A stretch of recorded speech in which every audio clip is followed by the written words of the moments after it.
Alright guys, the plane just flew away.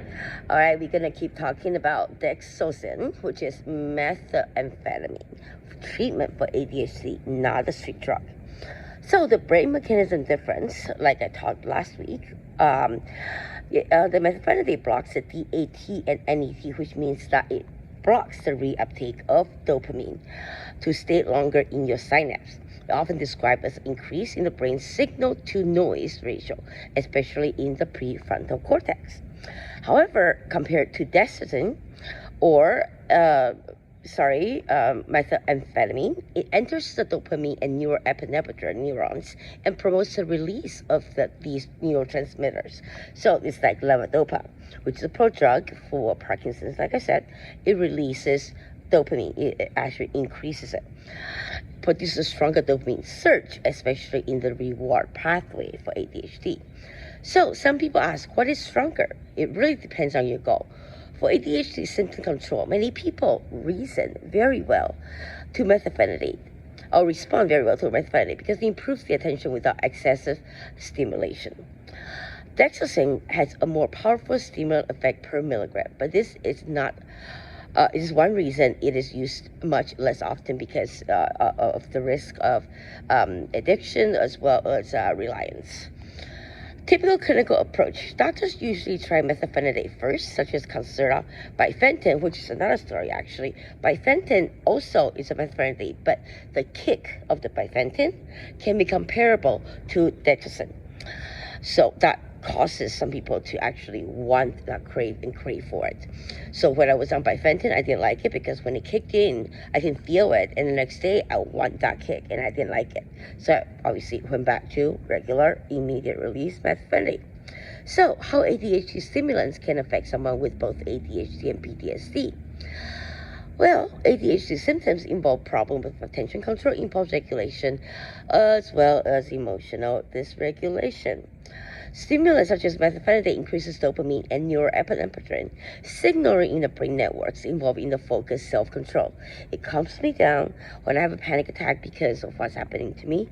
Right now I'm underdosing, which is not good either.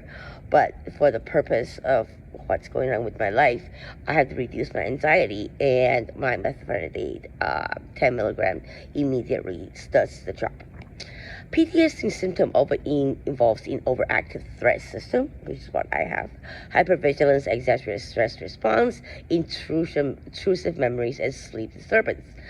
So it increases stimulant activity.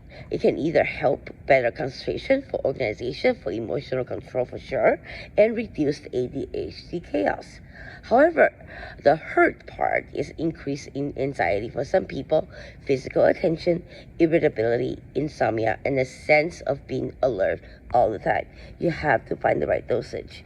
And for me, I usually when it stabilizes after 2 years, if there's any medication change,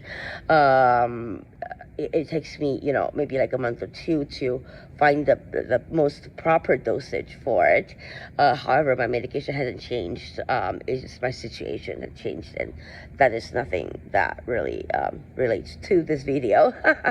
So why methylphenidate may be considered before Desoxyn? Because it usually produces a more controlled increase in the dopamine and norepinephrine by blocking the reuptake. Desoxyn, just like bifenthrin, produces a stronger neurotransmitter release effect. Like I said, but the mechanism is different, which may create more intense stimulation, has higher misuse potential. So obviously you have to monitor, and it's very important that the clinician will usually watch for worsening nightmares. There's actually a medication for it that my doctor told me. However, it's an antipsychotic, so I'm not going to bother with it. Increased startle response, but it actually helps with PTSD. If you have nightmares, go on and look it up. Panic or anxiety, anger or irritability, reduce sleep, and increase heart rate or blood pressure, which is much less. So the best choice depends on the person's ADHD severity, PTSD severity and symptoms, the sleep pattern, anxiety level, and the response to any other medications. Work with your doctor, and that is the best solution you can ever do.